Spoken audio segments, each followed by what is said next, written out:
Hello, my name is Professor Herman Peabody, Dr. Peabody. I'm a specialist in internal medicine. I am sending a video to you in response to a video that you had done. It's called Which Doctor, I believe it was, in which you stated, I think rather unfairly, that specialists in internal medicine were nerds. I think you said, sort of implied that they were not funny. I am an internist. I am widely regarded in my department as a bit of a card. I'm a funny man. If I hadn't provided enough contextual clues already, you may have surmised that these are not my real glasses. But I wear them frequently for comedic effect. I mean, entirely, that's the only reason. I think that your statement that internists were not funny was unfair. Exhibit A, me. The other day, I was asked to provide a tour for a new faculty member who was a dermatologist. He asked me, "What do you do? You're a specialist in internal medicine." And I said, "Yes." And I said, "And of course, as a dermatologist, you are an expert in external medicine." And, I think needless to say, we got quite a few chuckles out of that. In fact, that comment right there is actually still legendary in the department. I was working one night with a nurse. I was admitting a patient. At one point she asked me, she said, "IV fluid." And I said, "Nice to meet you, fluid. IV Dr. Peabody."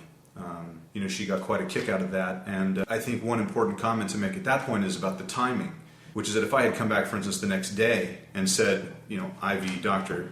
Peabody," people would have said, "What is he talking about?" But since I timed it correctly, one of the residents asked me, "Dr. Peabody, you should have yourself checked because I think you're hypercomedic. This can't be good for you."